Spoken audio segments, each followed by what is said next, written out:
সুপ্রিয় দর্শক আসসালামু আলাইকুম। সবাই নিশ্চয়ই খুব ভালো আছেন। আজ আপনাদের সামনে আবারও হাজির হয়েছি ভীষণ মজার একটি রেসিপি নিয়ে। তো আমাদের আজকের রেসিপি তৈরি করতে আমি এখানে প্রথমে নিয়েছি 8 পিস ফ্রেশ লইটা মাছ।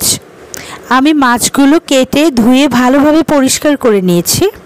এই পর্যায়ে মাছগুলো এভাবে টুকরো করে কেটে নিয়েছি। আপনারা চাইলে আপনাদের পছন্দের শেপ অনুযায়ী কেটে নিতে পারেন। এই পর্যায়ে ম্যারিনেট করার জন্য এখানে দিয়ে দিচ্ছি 1 টেবিল চামচ লবণ, 1 টুকরো লেবুর রস। লেবুর রস ব্যবহার করলে দারুণ একটা ফ্লেভার অ্যাড হয় এই মাছ ফ্রাইতে। এই পর্যায়ে লেবুর রসের সাথে দিয়ে দিচ্ছি 1 টেবিল চামচ আদা বাটা এবং 1 টেবিল চামচ রসুন বাটা। এর সাথেই দিয়ে দিচ্ছি 1 চা চামচ সাদা সরিষা বাটা, 1 টেবিল চামচ লাল মরিচের গুঁড়ো এবং 1 টেবিল চামচ হলুদ গুঁড়ো। এই পর্যায়ে সবগুলো উপকরণ একসাথে ম্যারিনেট করে আধ ঘন্টার জন্য রেস্টে রেখে দেব এটাকে। মূলত লইটা মাছে রয়েছে হিমোগ্লোবিন তৈরি ও পেশি শক্তি বৃদ্ধির কার্যকরী ক্ষমতা। তাছাড়া ব্রেইনের সক্ষমতা বৃদ্ধি ও শরীরের তাপমাত্রা নিয়ন্ত্রণেও এর ভূমিকা অপরিসীম। এ পর্যায়ে একটি মিক্সিং বোলে 1 কাপ পরিমাণ ময়দা নিয়ে নিচ্ছি। এর সাথে নিয়ে নিচ্ছি 1 কাপ পরিমাণ চালের গুঁড়ো। হাতের কাছে চালের গুঁড়ো না থাকলে আপনারা চাইলে এখানে 1 কাপ পরিমাণ কর্নফ্লাওয়ার ব্যবহার করতে পারেন। এই পর্যায়ে দিয়ে দিচ্ছি 1 চা চামচ লাল মরিচের গুঁড়ো এবং 1 চা চামচ হলুদ গুঁড়ো। এর সাথে দিয়ে দিচ্ছি স্বাদমতো লবণ এবং 1 কাপ পরিমাণ ঠান্ডা পানি।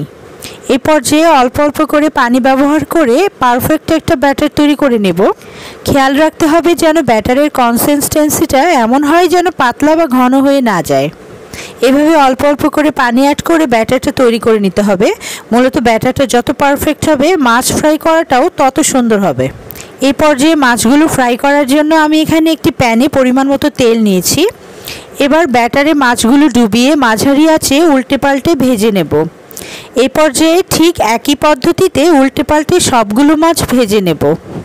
আমাদের সবগুলো মাছ অলরেডি ভাজা হয়ে গিয়েছে। এই পর্যায়ে আমি একটি সার্ভিং প্লেটে উঠিয়ে নিচ্ছি এক এক করে। ব্যাস তৈরি হয়ে গেল খুব সহজেই মুচমুচে লইটা মাছের ফ্রাই। এভাবে লইটা মাছ ফ্রাই করলে পরিবারের ছোট বড় যে কোনো সদস্য চেটেপুটে খাবে। প্রিয় দর্শক, আমি একটি মাছ ভেঙে দেখাচ্ছি, দেখুন কতটা পারফেক্ট হয়েছে। প্রিয় দর্শক, এমন মজাদার সব রেসিপি পেতে আমার চ্যানেলটি অবশ্যই সাবস্ক্রাইব করে রাখুন। সুপ্রিয় দর্শক, আজ এখানেই বিদায় নিচ্ছি। পরবর্তীতে হয়তো নতুন কোনো রেসিপি নিয়ে হাজির হব। সে পর্যন্ত সবাই খুব ভালো থাকবেন।